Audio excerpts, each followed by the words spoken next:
bulan Zulqa'dah, Nabi SAW bagi tahu kepada para sahabat yang kita akan keluar menunaikan haji. Bulan Zulqa'dah, Nabi buat iklan untuk orang keluar haji. Jadi ketika itu ramailah orang yang datang daripada Madinah, daripada luar Madinah, mereka berkumpul untuk bersama-sama ikut Nabi SAW untuk buat haji. Ramai. Sehingga ahli sejarah tak tahu berapa orang. Antara yang ditulis, Ibnu Hazmin tulis, bilangan mereka yang datang tunaikan haji bersama dengan Nabi ni, tak ada siapa tahu melainkan Tuhan yang cipta mereka sahajalah yang tahu. Sebahagian orang kata 100,000, 140,000. Ramai orang yang datang bersama dengan Nabi untuk tunaikan haji. Tahun ke-9 Hijrah, tahun ke-10 Hijrah. Nabi keluar daripada Madinah, ada riwayat kata hari Khamis, ada riwayat kata hari Sabtu. Bersama dengan ramai para sahabat, Nabi pergi ke Zulhulaifah. Nabi sampai di Zulhulaifah dan Nabi SAW keluar dari waktu zuhur sampai waktu asar.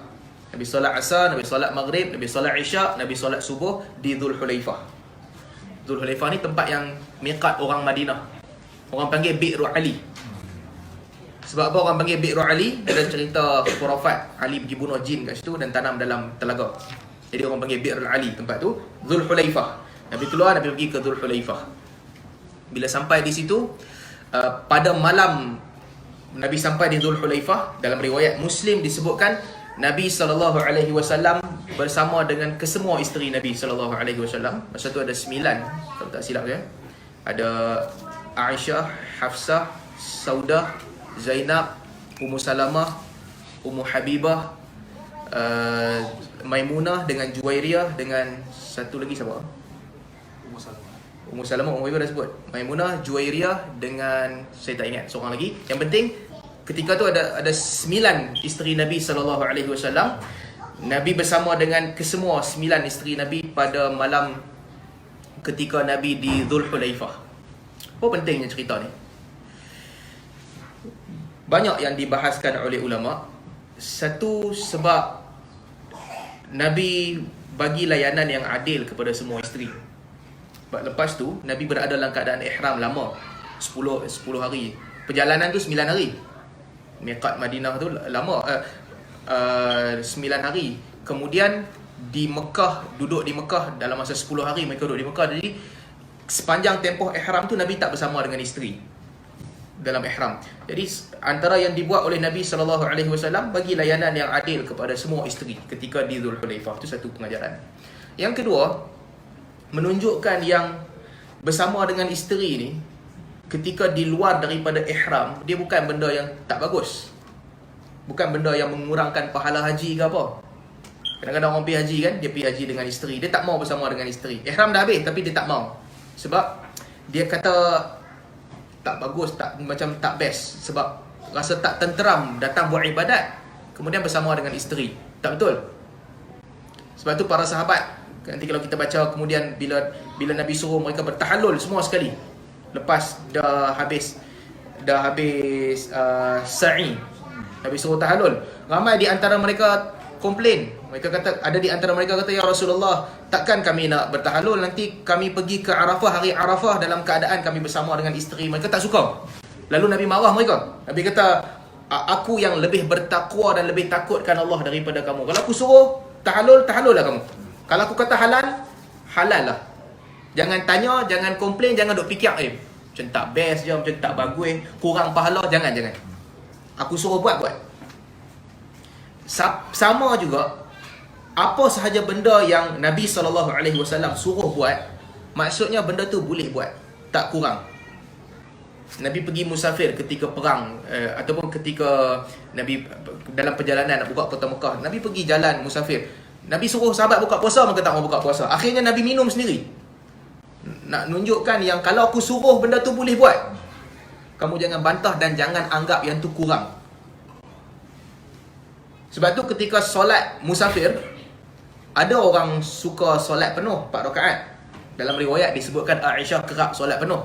Tapi dalam setiap solat jamaah musafir, Nabi buat 2. Nabi sentiasa buat 2 rakaat. Dan para sahabat yang ikutlah 2 tu. Dia tak boleh rasa macam tak kurang lah pula 2. Tak. Nabi suruh, Nabi benarkan, maksudnya boleh. Jadi itu yang kedua. Yang ketiga, sebahagian ulama mereka sebutkan yang bila Nabi SAW bersama dengan 9 isteri pada malam Zulhulaifah, menunjukkan yang Nabi ni kuat lah. Nabi bukan lembek, tak larat. Nabi boleh bersama dengan kesemua isteri pada malam tu. Nabi seorang yang kuat. Jadi di Zulhulaifah. Kemudian Nabi SAW bangun pagi, Nabi solat subuh, Nabi mandi, Nabi solat subuh. Dan kata Aisyah radhiyallahu anha, lepas Nabi solat subuh, Nabi pakaikan minyak di rambut.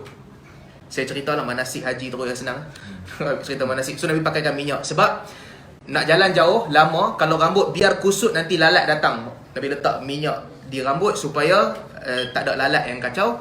Dan Nabi SAW bawa binatang sembelihan. Hadiu Nabi bawa daripada Madinah.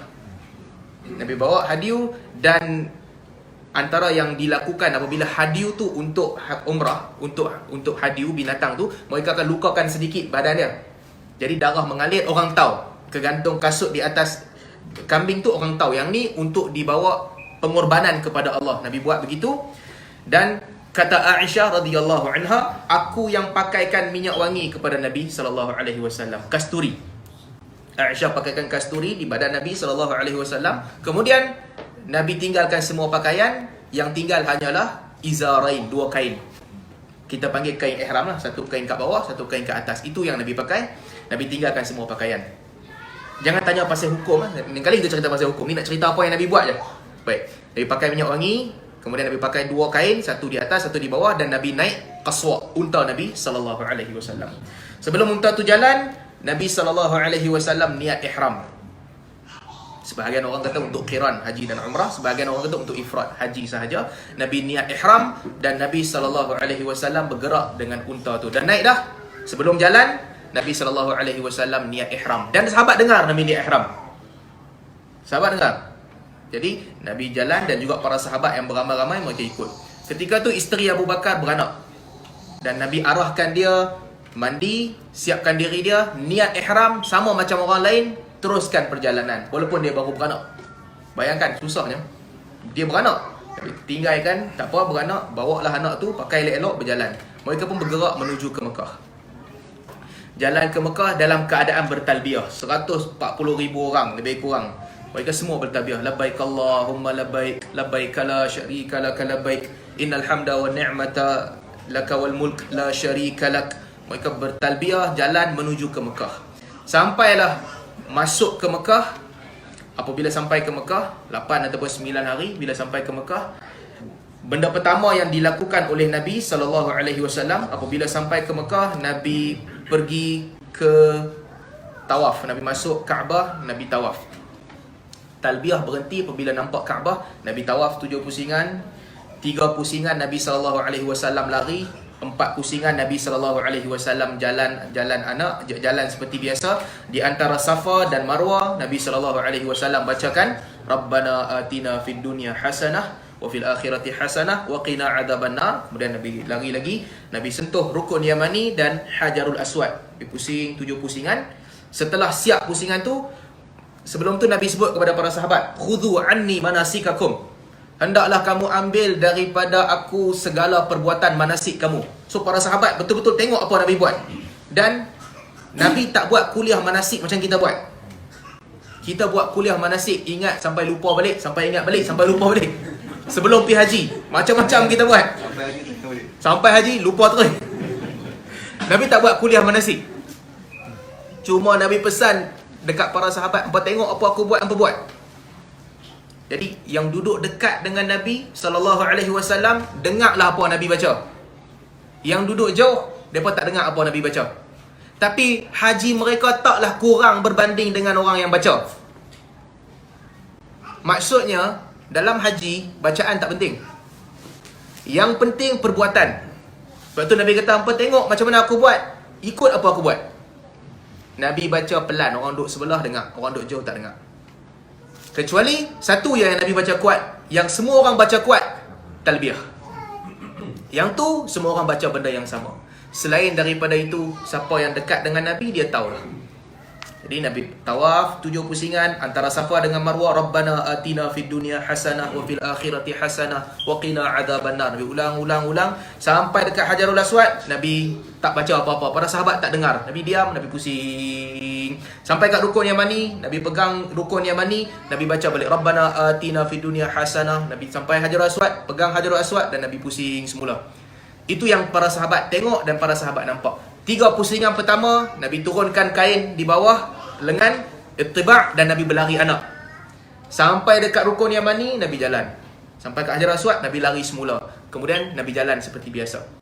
Siap tawaf, Nabi SAW pergi sentuh Kaabah, sentuh Hajarul Aswad sekali lagi, dan Nabi jalan pergi ke makam Ibrahim sambil mengucapkan wattakhidhu min maqami Ibrahim musalla. Ni para sahabat tengok dan mereka ikut. Nabi datang ke makam Ibrahim, Nabi berdiri di makam Ibrahim, Nabi solat. Kaabah di depan, makam di tengah-tengah, Nabi di belakang makam Ibrahim. Makam ni bukan kubur Nabi Ibrahim yang duk pergi buat benda khurafat kat situ. Nabi Ibrahim pernah duduk dekat situ, tu nama dia makam Ibrahim. Jangan duk pergi sapu lah, apa semua tak ada faedah. Jadi Nabi duduk di belakang, Nabi solat. Ada sahabat yang duduk sebelah Nabi SAW. Mereka ikut apa Nabi buat dan mereka dengar. Rakaat pertama Nabi baca Al-Fatihah dengan Qul ya ayyuhal kafirun. Rakaat kedua Nabi baca Qul huwallahu Fatihah dengan Qul huwallahu ahad. Setelah Nabi siap solat, Nabi pergi ke Safa sambil Nabi bacakan Inna Safa wal Marwata min sya'airillah. Sesungguhnya Safa dan Marwah adalah di antara tanda-tanda kebesaran Allah. Nabi pergi naik di atas bukit Safa, Nabi bacakan doa La ilaha illallah wahdahu la syarikalah lahul mulk wa lahul hamdu wa huwa ala kulli syai'in qadir. La ilaha illallah wahdah anjaza wa'dah wa nasara 'abdah wa hazamal ahzaba wahdah. Tidak ada Tuhan melainkan Allah yang telah menyempurnakan janjinya dan juga menolong hamba-hambanya, dan juga dia sendiri menghancurkan musuh-musuhnya. Nabi duduk, Nabi berdiri menghadap Kaabah daripada bukit Safa, Nabi baca doa lain, Nabi jalan ke Marwah. Sampai di Marwah, Nabi berdiri, Nabi menghadap Kaabah, Nabi baca doa yang sama, dan para sahabat dengar yang tu je. Yang lain tak dengar, Nabi baca panjang. Sampailah Safa Marwah, Safa Marwah. Last sekali sampai Marwah. 7 pusingan. Apabila sampai Marwah, Nabi SAW bagi arahan kepada para sahabat. Sesiapa di antara kamu yang tak bawa kambing daripada Mekah, yang nak beli kambing, yang nak cari kambing dekat Mekah, yang tak bawa dari Madinah, hendaklah kamu semua bertahalul. Siapa yang tak bawa kambing, bertahalul semua sekali. Mula-mula option. Masa di Dhul Hulaifah, boleh buat ifrat, boleh buat qiran, apa pun boleh. Sekarang Nabi bagi arahan, siapa yang tak bawa kambing, sekarang bertahalul semua sekali. Cukup kepala. Para sahabat, mereka ikut arahan. Siapa yang tak ada kambing, cukur. Ada di kalangan mereka yang keberatan.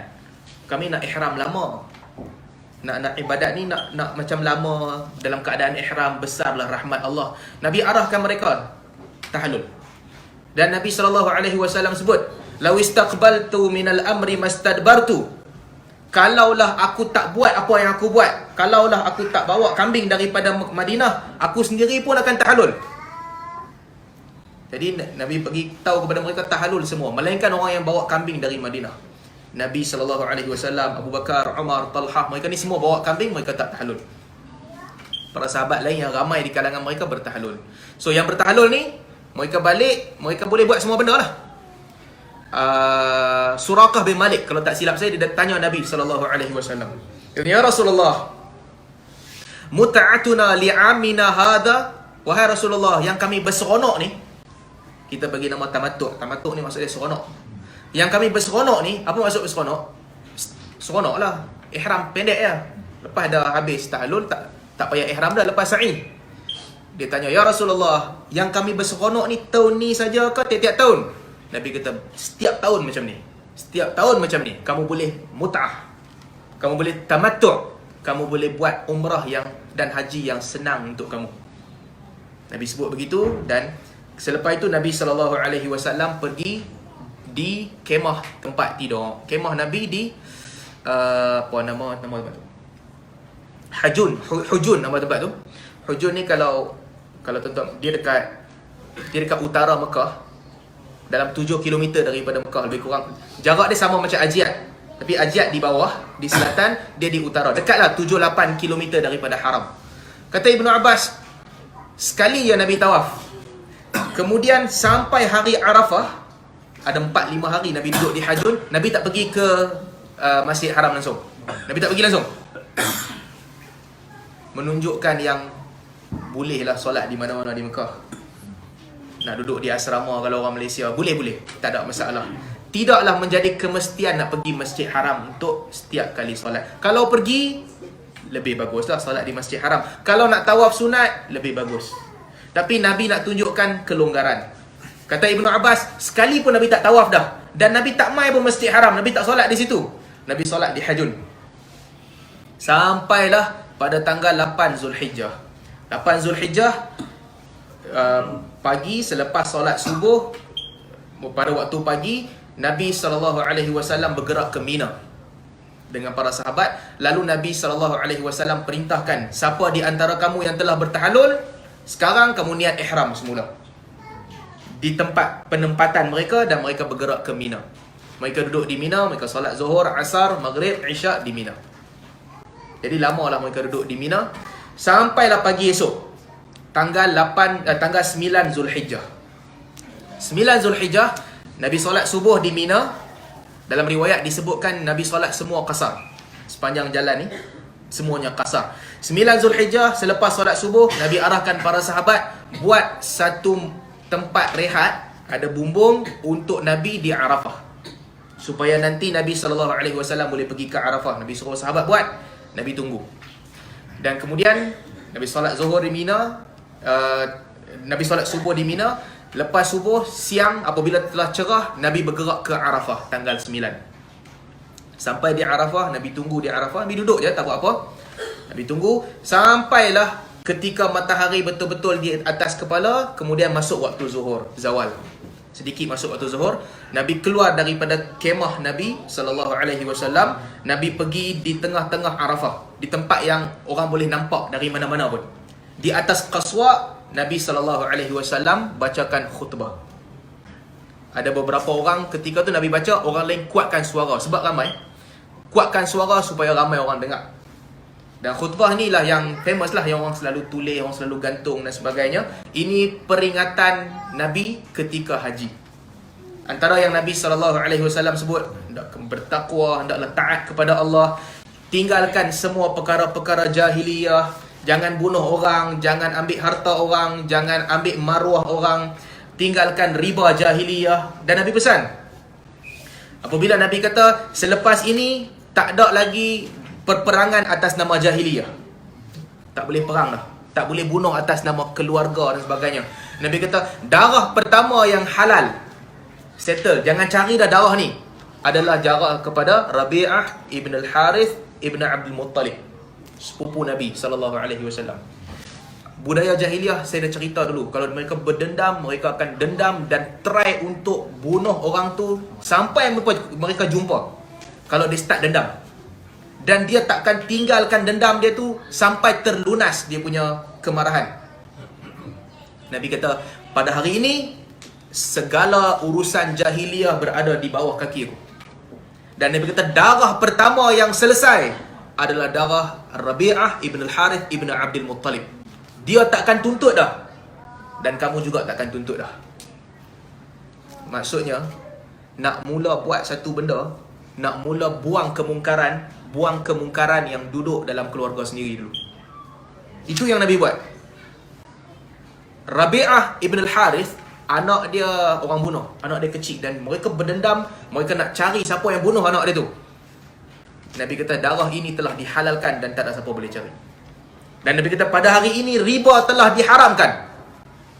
Riba pertama yang diharamkan adalah riba Al-Abbas bin Abdul Muttalib, bapa saudara Nabi. Nabi kata, riba Abbas, hilangkan dia. Abbas tak kutip riba dah, dan kamu juga tak kutip riba. Dan Nabi pesan banyak benda. Perempuan, Nabi bagi peringatan untuk jaga perempuan dengan baik. Kamu ambil mereka dengan amanah Allah, selesaikan, jaga mereka, dan jangan zalimi mereka. Nabi pesan, hak perempuan tak boleh masukkan orang yang suami tak suka ke rumah, dan hak lelaki mesti bagi pakaian dan makanan yang baik kepada isteri dia. khutbah yang panjang. Kemudian habis siap khutbah ni, Nabi SAW tanya kepada para sahabat, kamu semua sentiasa bertanya kepada aku, tas'aluna anni, kamu tanya banyak kepada aku. Fama antum qailun, apakah yang kamu nak ucap pada hari ini? Kamu sentiasa tanya aku, kamu sentiasa nak ilmu. Sekarang apa yang kamu nak kata? Para sahabat kata, nashhad annaka ballaghta wa addaita wa nasahta. Mereka kata, ya Rasulullah, kami bersaksi bahawa sesungguhnya engkau telah menyampaikan amanah ini, dan juga engkau telah menunaikan amanah ini, dan juga engkau telah memberi nasihat. Para sahabat sebut, ya Rasulullah, kami bersaksi engkau dah bagi tahu dah kat kami semua benda. Tak ada lagi yang tersembunyi. Kemudian Nabi tunjuk para sahabat, Allahumma fashhad, Allahumma shhad, Allahumma shhad. Ya Allah, saksikanlah. Ya Allah, saksikanlah. Aku telah sampaikan urusan ni. Ini antara benda yang terakhir Nabi buat. Bertahun Nabi berdakwah, bertahun Nabi beritahu kepada sahabat, bertahun Nabi ajarkan agama, sampai pada hari Arafah ni Nabi kata, ya Allah, saksikanlah bahawa aku telah sempurnakan urusan ni. Saksikanlah ya Allah bahawa aku telah sampaikan agama ni. Nabi sebut kepada para sahabat. Kemudian turunlah satu ayat yang penting. Al-yawma akmaltu lakum dinakum wa atmamtu alaikum ni'mati wa raditu lakumul Islam madina. Pada hari ini telah aku sempurnakan kepada kamu agama kamu, dan telah aku cukupkan nikmat ke atas kamu, dan aku redha Islam sebagai agama kamu. Ayat ni turun hari Arafah. Selesai sahaja Nabi khutbah, turun ayat ni. Ayat ni penting. Dan tentang ayat ni, ada satu orang Yahudi datang jumpa Sayyidina Umar. Selingan sikit. Yahudi itu kata, wahai Umar, di dalam kitab kamu Al-Quran ada satu ayat, kalaulah ayat itu turun kepada aku, kepada kami akan sambut hari ayat itu turun sebagai perayaan. Umar kata, ayat apa? Yahudi kata, kalau ayat tu mai kat kami, hari tu kami raya. Umar kata, ayat apa? Yahudi kata, dalam kitab kamu ada ayat, al-yawma akmaltu lakum dinakum wa atmamtu alaikum ni'mati wa raditu lakumul Islam madina. Hari ini aku cukupkan agama kamu, aku sempurnakan nikmat, dan aku redha Islam agama kamu. Ayat ni Allah tak pernah bagi kat Yahudi, Allah tak pernah bagi kat Kristian. Allah turun kat Nabi. Umar senyum, Umar kata kat Yahudi tu, aku ingat detik ketika ayat tu turun. Apa yang dia ingat? Sebab dia duduk di situ. Ayat tu turun ketika Arafah. Dan apabila turun ayat ni, semua para sahabat bergembira. Mereka berjuang bertahun, mereka lawan bertahun. Ayat ni turun seolah-olah Allah kata, hari ni akmaltu lakum dinakum, agama kamu telah sempurna. Apa yang kamu perjuangkan, apa yang kamu lawan, hari ni telah sempurna. Semua orang bergembira ketika tu, kecuali Umar. Apabila turun ayat ni, Umar menangis. Nabi tengok ramai-ramai orang yang duduk dekat dengan Nabi SAW, yang duduk di hadapan Nabi. Umar menangis seorang. Nabi tanya, ma yubkika ya Umar? Apa yang buat kau menangis, wahai Umar? Kata Umar, ya Rasulullah, aku menangis sebab setelah sempurna, tak ada lagi melainkan mesti kekurangan. Sebelum ni Allah tak bagi jaminan agama kita sempurna. Maksudnya, kita akan terus berjuang, kita akan terus sempurnakan agama. Tapi apabila Allah kata sempurna, ya Rasulullah, aku takut yang akan datang lepas ni adalah kekurangan. Nabi kata, betul ya Umar. Macam itulah yang akan berlaku. Kemudian Nabi SAW solat zuhur dan Nabi solat asar. Nabi arahkan Bilal untuk azan. Bilal azan, Nabi solat zuhur 2 rakaat. Bilal iqamah, diiqamah sekali lagi. Nabi solat asar 2 rakaat. Kemudian Nabi keluar. Para sahabat tengok Nabi keluar, Nabi tinggalkan unta Nabi. Nabi pergi berdiri di satu tempat yang tak ramai. Nabi berdiri berseorangan. Para sahabat kata, kami tengok Nabi berdiri. Setelah Nabi solat asar di waktu zuhur tu, Nabi tak bergerak, Nabi tak berganjak, Nabi tak duduk sampai maghrib. Nabi berdiri dan Nabi berdoa. Nabi tak berhenti dan tak duduk. Nabi tinggalkan semua isteri, Nabi tinggalkan semua sahabat, Nabi tinggalkan semua urusan lain. Nabi pergi duduk seorang-seorang, Nabi doa. Ini kan tempat yang paling bagus, di waktu yang paling bagus untuk berdoa. Bumi Arafah pada hari Arafah. Nabi doa, Nabi tak bergerak. Para sahabat tak tahu apa Nabi baca. Dalam riwayat disebutkan la ilaha illallah wahdahu la syarikalah lahul mulku wa lahul hamdu wa huwa ala kulli syai'in qadir. Ada yang kata riwayat ni dhaif, tapi yang penting ketika tu Nabi berdiri seorang, Nabi berdoa tak bergerak dan tak berganjak langsung. Sampai ke tahap Nabi jamak antara zuhur dengan asar waktu zuhur. Sebab tak mau potong waktu doa tu. Non-stop doa sampai maghrib. Sampailah waktu maghrib, bila dah gelap. Ketika itu Nabi SAW bagi tahu kepada para sahabat, kita bergerak ke Muzdalifah. Yang bawa tali unta Nabi SAW adalah Usamah bin Zaid. Usamah bin Zaid bawa tali unta Nabi. Nabi kata jalan dalam keadaan yang paling tenang dan jalan dalam keadaan yang paling perlahan. Sehingga para sahabat kata kami nampak kepala unta Nabi hampir-hampir sentuh kaki dia. Sebab Usamah tarik tali unta, unta tu jalan sangat perlahan, Nabi jalan slow, Nabi jalan. Ketika Nabi jalan, Nabi berhenti pergi kencing ketika tu, Nabi buang air. Usamah tanya, "Ya Rasulullah, maghrib tak semayang lagi Rasulullah?" Nabi kata, "As-salatu amamak." As-salatu amamak. Solat di hadapan kamu nanti, solat di hadapan kamu. Para sahabat pun semua tak solat maghrib. Mereka ikut Nabi, maka jalan sampai di Muzdalifah. Bila sampai di Muzdalifah, ketika itulah Nabi arahkan Bilal azan sekali lagi. Nabi solat maghrib 3 rakaat dan Nabi solat Isya 2 rakaat di Muzdalifah dan Nabi tidur. Malam tu Nabi tidur. Diriwayatkan kalau kita baca hadis menunjukkan itu satu-satunya malam yang Nabi tak solat witir lah kot. Sebab tak diceritakan. Nabi tak pernah tinggal solat witir. Malam tu Nabi tak solat witir lah, Nabi tidur. Wallahu alam, Nabi tidur sampai waktu pagi. Di Muzdalifah pada waktu pagi. Tapi sebelum Nabi tidur, para sahabat datang tanya. Ummu Habibah dengan Ummu Salamah datang tanya dengan Saudah, "Ya Rasulullah, boleh tak kami nak pergi tawaf siap-siap? Sebab tak larat, uzur dan sebagainya, nanti ramai orang sesak." Nabi benarkan. Ummu Habibah, Ummu Salamah dan Saudah, Nabi benarkan. Siapa-siapa perempuan, siapa-siapa orang yang uzur, orang yang sakit, boleh pergi ke Mekah dan tawaf siap-siap. Pada waktu malam tu, setelah mereka sampai di Muzdalifah dah, Nabi kata boleh dah pergi. Kenapa Nabi benarkan sebahagian orang pi, Nabi tak benarkan sebahagian orang pi? Saya nak cerita hikmah dia. Kalau semua orang pilih untuk pi waktu malam tu, sesaklah Mekah, sesaklah Kaabah. Apabila sesak Masjidil Haram, apa beza pi malam dengan pi siang? Kalau dah sesak Masjidil Haram, apa kelebihan kita bagi kepada orang yang penat tu? Kan orang yang penat, kalau dia pi malam pun dia uzur, dia penat, dia kena berebut. Kalau dia pi siang pun dia kena berebut, apa beza? Tak ada beza pun. Bila Nabi SAW benarkan mereka ni, yang sakit, perempuan yang tak larat, dan juga peneman mereka untuk pi waktu malam, Nabi benarkan. Hikmah dia apa? Nak tengok siapa yang pentingkan diri sendiri. Itu satu rukhsah yang Nabi benarkan. Di sudut hukum sah, Nabi benarkan sah. Tetapi nak dia rukhsah untuk orang yang tak larat, orang perempuan dan sebagainya, kau pergi waktu tu. Hang kuat, hang jangan pi, hang tunggu esok pergi. Kalau hang pi juga, sah haji, tak ada masalah. Tapi apa kesan dia kalau hang pi? Hang bagi sesak Mekah waktu malam tu lah. Tujuan dia, bila Nabi suruh perempuan dan orang tak larat, nak suruh Mekah ni kosong, Kaabah time kosong, tak ramai orang. Hang yang kuat badan sasa pi malam tu juga, akhirnya sesaklah malam tu. Haji ni tuan-tuan, kita kena faham yang dia bukan nak cari benda paling mudah. Memang susah, memang susah. Tapi antara kemudahan yang Nabi nak bagi dekat orang yang tak larat, kamu boleh pergi pada waktu malam. Dengan peneman mereka, boleh pergi pada waktu malam. Mereka tawaf, Nabi tidur.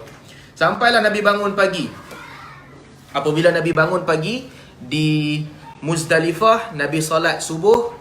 Kemudian Nabi solat subuh, Nabi jalan keluar, Nabi berhenti di Masy'aril Haram. Nabi berhenti dan Nabi berdoa di situ. Usamah bin Zaid tarik unta Nabi SAW dengan Al-Fadl bin Abbas. Al-Fadl bin Abbas ada dekat situ, Usamah ada dekat situ, dekat dengan Nabi. Nabi berdoa. Selepas tu datang satu orang perempuan, Khas'amiyah. Dia datang, perempuan ni cantik lah. Cantik. Muka dia elok. Dia tak pakai, perempuan tak pakai produk ketika ihram. Dia datang, dia jumpa Nabi SAW, dia tanya soalan. "Ya Rasulullah, bapa aku tak sempat buat haji dan dia mati. Boleh tak aku nak buat haji untuk bapa aku? Nabi kata, kalau bapa engkau ada hutang, hutang tu engkau bayar. Hutang kepada Allah lebih patut dibayar, buatlah haji untuk dia. Nabi sebut kepada perempuan tu. Kemudian Al-Fadl bin Abbas duduk sebelah. Nabi pegang dagu Al-Fadl bin Abbas, Nabi tarik muka dia, jangan tengok, tengok tempat lain. Nabi tak bagi dia tengok perempuan tu lah. Perempuan tu cantik, dia datang, semua orang dalam ihram ketika tu. Nabi tengok budak ni duk tengok ni, Nabi palingkan muka dia, hang jangan tengok. Dia punya pandangan ni macam-macam, dia kata jangan tengok. Nabi tak kata, Nabi palingkan muka dia, tengok tepi. Jadi kemudian Nabi SAW berjalan pergi ke Mina. Sampai di Mina, Nabi SAW pergi ke Jamratul Aqabah. Ketika tu baru Nabi berhenti talbiyah. Nabi lontar 7 kali Jamratul Aqabah. Usama bin Zaid kutip batu dekat situ. Nabi lontar 7 kali. Dan kemudian Nabi pergi ke Mina. Nabi ambil pisau, Nabi sembelih 63 ekor kambing. 63 Nabi sembelih seorang. Nabi sembelih 63 sampai dah 63 dah. Ada 100 ekor kambing kat situ. Semua sahabat bawa kambing masing-masing, semua berpecah untuk sembelih. Ini kira untuk keluarga Nabi lah. Ada 63 ekor. Nabi sembelih, kemudian Nabi dah mungkin tak larat, Nabi bagi kat Ali, Ali cukupkan 100 ekor disembelih oleh Nabi SAW dan Ali. Orang lain sembelih masing-masing lah. Setelah semua orang sembelih, Nabi SAW cukur kepala. Nabi cukur kepala dan para sahabat mencukur kepala. Ketika tu orang datang jumpa, tanya Nabi SAW, boleh tak kalau kami pergi tawaf dulu baru lontar? Nabi kata boleh. Boleh tak kalau kami lontar dulu? Nabi kata boleh. So menunjukkan yang apa sahaja boleh buat lah time tu. Kemudian Nabi pergi tawaf. Dan apabila Nabi tawaf, Nabi tak sa'i dah. Sekali je Nabi sa'i. Nabi buat qiran. Sebahagian ulama yang straight ikut literally sunnah, mereka kata hang buat apa pun hang sa'i sekali je. Sebab Nabi sa'i sekali je masa hang buat tawaf sahaja masa hari haji tu. Sebahagian orang kata begitulah. Tapi kebanyakan fuqaha kata kalau tamattu' kena buat sekali lagi lah untuk haji. Qiran ataupun ifrad tak payah. Yang penting Nabi SAW tak sa'i dah. Nabi tawaf. Sebelum tawaf tu, ketika Nabi ada kat Mina, Nabi kumpul para sahabat yang duduk dekat Nabi. Nabi kata, atadruna ayya yaumin hadha? Kamu tahu tak hari ni hari apa? Para sahabat diam. Nabi tanya dengan serius, atadruna ayya yaumin hadha? Kamu tahu tak hari ni hari apa? Mereka diam. Nabi tanya dengan sangat serius, sehingga para sahabat kata, kami diam dan kami rasa mungkin Nabi nak bagi nama baru kot untuk hari ni, sebab Nabi serius betul. Para sahabat kata, Nabi kata, alaysa hadha biyaumin nahar? Bukankah hari ini hari kamu bersembelih? Nabi kata, sahabat kata, bala ya Rasulullah. Betul ya Rasulullah. Sebab Nabi tanya dengan sangat serius, bersungguh-sungguh. Para sahabat sehingga mereka kata, Allah dan Rasulnya lebih tahu. Kemudian Nabi tanya, atadruna ayya ardin hadha? Kamu tahu tak bumi ni bumi apa? Para sahabat kata, Allahu wa rasuluhu a'lam. Allah dan Rasulnya lebih tahu. Nabi kata, bukankah negeri ini negeri haram? Para sahabat kata, bala ya Rasulullah. Kemudian Nabi kata, atadruna ayya syahrin hadha? Kamu tahu tak bulan ni bulan apa? Para sahabat kata, Allahu wa rasuluhu a'lam. Nabi kata, bukankah ini bulan haram? Kemudian Nabi bagi satu mesej penting. Nabi kata, inna dima'akum wa amwalakum wa a'radakum haramun alaikum kahurmati yaumikum hada fi baladikum hada fi syahrikum hada. Nabi kata, sesungguhnya nyawa kamu, harta benda kamu dan maruah kamu haram ke atas kamu. Orang lain tak boleh ambil. Itu milik kamu. Sebagaimana haramnya bumi ini, di bulan ini, di negeri ini, sebagaimana haramnya hari ini, di bulan ini, yaumikum hadha, bulan hari ini haram, fi syahrikum hadha, bulan ni haram dan negeri ni haram. Sebegitulah harta kamu dan nyawa kamu tak boleh ambil. Kemudian itu berlaku pada hari ke-10. Nabi pergi tawaf, Nabi balik ke Mina. Setelah tawaf, Nabi terus balik ke Mina. Nabi berehat di Mina bersama dengan para sahabat. Tanggal 10 Nabi tidur di Mina. Tanggal 11 apa Nabi buat? Nabi berehat dekat Mina. Tak buat apa pun. Tak pergi dah ke Mekah. Al-Abbas malam tu tanya Nabi, "Ya Rasulullah, aku punya kerja bagi orang minum.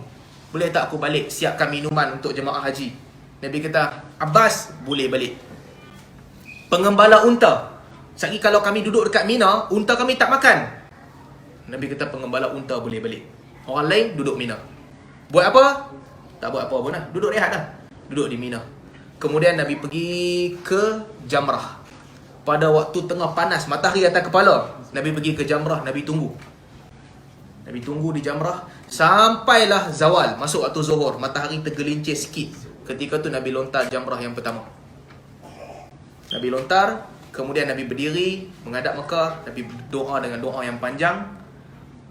Kemudian Nabi pergi melontar Jamrah yang kedua. Kemudian Nabi berdiri, Nabi baca doa yang panjang. Kemudian Nabi melontar Jamrah yang ketiga. Terus Nabi patah balik ke Mina dan duduk di Mina. Doa Nabi panjang. Setiap kali Nabi lontar Jamrah, Nabi sebut Allahu Akbar, Allahu Akbar, Allahu Akbar 7 kali. Nabi pegang batu tu, Nabi kata beginilah batu yang kamu lontar. Jangan kamu melampau di dalam agama kamu. Jangan baling batu bata, jangan baling payung, jangan baling kasut. Batu besar ni kamu baling. Tapi kalau tengok dalam tu, segala benda ada. Tolak bini yang tak ada dalam tu. Benda lain semua orang baling. Nabi kata batu macam ni, kecil, boleh selit antara 2 jari. Itulah batu dia. Kena Nabi balik ke Mina, Nabi duduk. Tanggal 12 Nabi buat benda yang sama. Tanggal 13 Nabi buat benda yang sama. Sampailah tanggal 13. Pada ketika itu Nabi keluar daripada, lepas melontar zawal tu, Nabi keluar pergi ke Abtah. Abtah ni duduk dekat, Abtah ni jauh sikit lah, dan 20 kilo daripada Masjid Haram. Masih lagi dalam kawasan haram, tapi dia jauh sikit. Ketika Nabi pergi ke Abtah, dah habis dah hari Mina, Aisyah jumpa Nabi SAW. Aisyah kata, "Ya Rasulullah, aku punya ibadat ni kurang berbanding dengan orang lain." Nabi tanya, "Apa yang kurang?"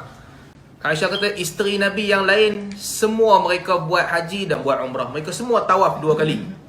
Aku seorang je tawaf sekali. Sebab masa dia nak datang tu dia haid." Nabi kata, "Buat apa yang orang lain buat, kecuali jangan tawaf je." Maka Aisyah pun dia buat qiran. Dia hanya tawaf sekali je. Isteri Nabi yang lain semua buat tamattu'. Mereka 2 kali. Barangkali mereka tidur sama-sama dalam kemah, mereka bincang lah, "Oi, kami 2 kali. Aisyah sekali je." Lalu dia sedih. Dia datang jumpa Nabi. Ini cerita perempuan, laki tak ada masalah. Laki hang sekali ke, hang 2 kali ke, relax lah, tak ada siapa komplain. Tapi di kalangan isteri Nabi mungkin mereka bincang. Aisyah kata, "Ya Rasulullah, aku nak buat sekali lagi, boleh tak?" Isteri lain semua 2 kali tawaf, 2 kali sa'i, aku sekali je. Nabi kata, "Tak payah, dah buat dah." Dia kata dia nak buat juga lah, nak bagi sama macam orang lain. Nabi kata, "Okey, pergilah. Bawa dia punya abang ataupun adik Abdul Rahman bin Abu Bakar. Bawa dia." Nabi pesan pergi ke Tan'im. Tan'im ni ada satu masjid tu, orang bagi nama Masjid Aisyah. Sebab Nabi suruh Aisyah daripada situ ihram, nak buat umrah sangat, buatlah lagi sekali. Dia pun pergi buat. Maksudnya, kalau nak buat umrah banyak kali, bolehlah. Nabi benarkan Aisyah buat. Tapi apakah itu pilihan? Itu bukan pilihan sebenarnya. Itu bukan pilihan yang paling bagus. Nabi sendiri, para sahabat yang utama, Abu Bakar, Umar, Uthman, Nabi sendiri, pada mereka tawaf sekali je. Kemudian hari ifadah tu mereka tawaf lagi sekali. Jadi mereka buat qiran ataupun ifrad. Aisyah dia buat tawaf lagi sekali. Dan Nabi duduk di Abtah 1 hari, 1 malam Nabi duduk di situ sampai nak keluar esok. Lalu Nabi SAW pesan dekat para sahabat, "Sesiapa di antara kamu yang nak meninggalkan Mekah, jangan keluar melainkan hendaklah akhiru ahdikum bil bait. Last kali sebelum kamu keluar, kamu kena pergi tawaf dulu. Kalau tidak, jangan keluar dari Mekah." Safiyah datang tanya, "Ya Rasulullah, dia tengah haid, nak buat macam mana? Nak kena tawaf juga ke?" Bila dia kata dia tengah haid, Nabi kata, "Tawaf ifadah dah buat ke belum?" "Ahabisatuna Safiyah." Safiyah ni nak bagi, cara Nabi cakap tu macam Safiyah ni nak buat kita tunggu kat Mekah lagi 2-3 hari ni. Macam apa? Dia punya pasal kita nak kena tunggu lagi 2-3 hari. Nabi tanya, "Habis dah tawaf belum?" Dia kata dah tawaf dah. Tapi lepas tu baru datang haid. Kita kata, "Okay, kalau begitu tak apa, tak payah tawaf wada', boleh keluar." Yang bukan haid semua tawaf wada' dan Nabi keluar. Semua hari Nabi di Mekah 10 hari. Apabila Nabi keluar, bergerak ke Zulhulaifah, ke Muzdalifah, Nabi bermalam di situ, dan esoknya baru Nabi SAW balik ke Madinah.